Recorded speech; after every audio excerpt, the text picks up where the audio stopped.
Salut c'est Storm, c'est parti pour le top 13 des entraîneurs de Inazuma Eleven. 13e place, le dernier, c'est le coach Ilman. Monsieur Ilman, pour moi, c'est vraiment le pire, mais même d'équipes inconnues comme Shuriken ou Teria, c'est le pire de tous. Dans tout le tournoi Football Frontier, il a donné 0 instruction. Il n'a servi à rien, c'est-à-dire que tu prends le père d'un joueur, c'est pareil, voire peut-être mieux s'il s'y connaît un peu en foot.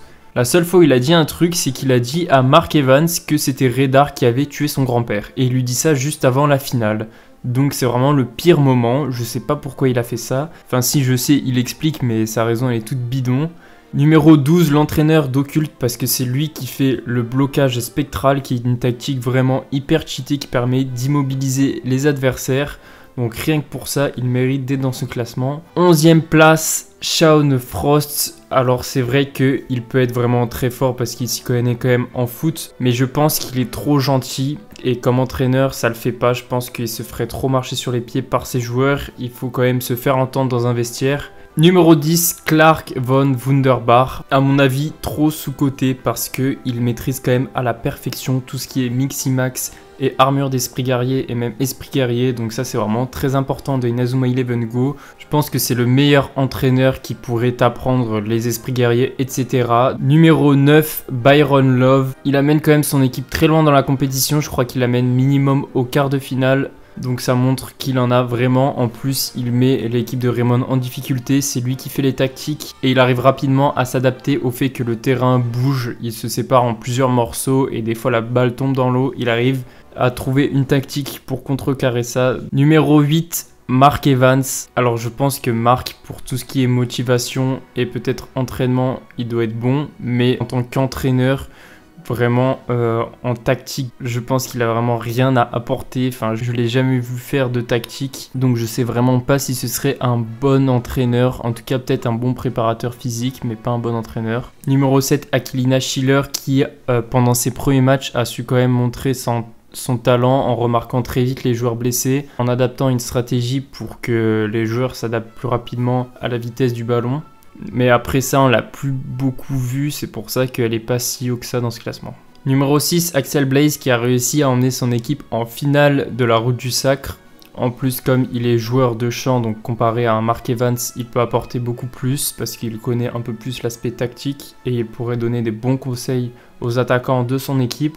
En plus, on peut voir son côté stratège dans Go parce qu'il a réussi à infiltrer le 5e secteur. Numéro 5, Jude Sharp. Évidemment, comme il est grand stratège, comme entraîneur, il serait parfait. En plus, on le voit, il gère très bien tout ce qui est renforcement physique puisqu'il fait des fiches pour tous les joueurs de Raymond pour leur permettre de progresser. Donc voilà, il fait une pierre de coups, il est bon stratège et bon préparateur. Donc comme entraîneur, il serait juste exceptionnel et je pense qu'il a le potentiel pour être numéro 1. Numéro 4, Percival Travis, qui a quand même permis à Inazuma Japon de gagner ses premiers matchs. Surtout, il est fort pour trouver les informations des équipes adverses. Donc, je sais pas s'il a un ami qui va voir s'entraîner les autres équipes. Je ne sais pas comment il fait.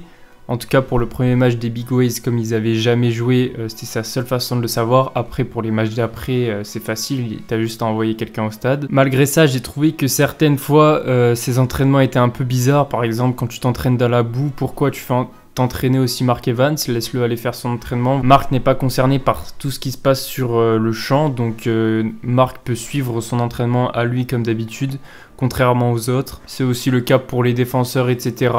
Je comprends pas vraiment pourquoi à chaque fois il met tout le monde dans l'entraînement. Après, on a vu qu'il laissait par exemple partir Hurley à la mer parce qu'il savait que lui, pour qu'il s'entraîne bien, il fallait qu'il aille à la mer. Mais bon, des fois, il a quand même eu des choix bizarres. Numéro 3, Redar. Voilà, on voit qu'il est très très fort, surtout dans la saison 3 où il arrive à faire gagner le Japon, à reconstruire une belle équipe. Mais je pense qu'il a ses failles parce que en fait, il maîtrise que le jeu de Tom Dark, ou en tout cas surtout le jeu de Tom Dark. Et du coup, si l'entraîneur adverse trouve une tactique pour contrer ça, je sais pas trop ce qu'il arriverait à faire, on sait pas trop en fait. Et peut-être qu'il arriverait à rien faire parce que peut-être qu'il a étudié que le jeu de son père. Numéro 2, alors là le choix a été difficile vraiment, j'ai mis David Evans. Pourquoi David Evans? Parce qu'à mon goût, c'est encore une fois un préparateur physique, comme Mark Evans, c'est-à-dire que il peut s'occuper des entraînements, de faire le renforcement des joueurs avec ses techniques de tirer des pneus, etc.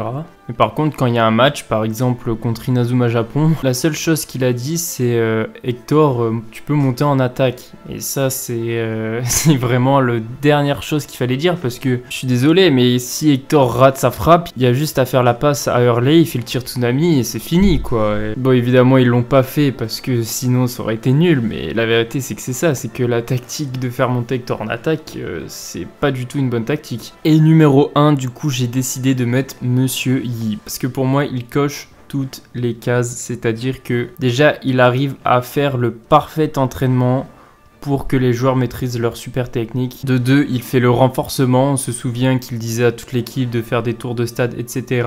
Donc renforcement musculaire, c'est coché. En plus, contrairement au coach Travis, il fait des entraînements ciblés, c'est-à-dire que, par exemple, vous voyez le match contre l'équipe de Jack où ils font tous le mur en même temps et ils avancent. Bah là, il a trouvé qu'il y avait une faille et qu'on pouvait tirer entre les murs.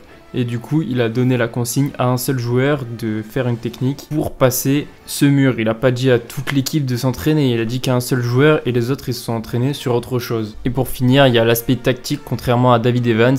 Il fait des tactiques pendant les matchs pour permettre à son équipe de gagner. Bon oui, souvent les tactiques, elles sont pas très réalistes. Dans la vraie vie, ça marcherait pas. Mais les gars, c'est le cas de toutes les tactiques dans Inazuma Eleven. Enfin, donnez-moi une tactique qui marcherait. Moi, je vois la tactique qui s'appelle le coup de tonnerre par les États-Unis. Vraiment, mais c'est la pire des tactiques. Enfin, elle est trop facile à contrer. Ou alors, pour comparer à David Evans, David Evans entraîne ses joueurs pour qu'ils puissent jouer à tous les postes. Mais ça sert à rien.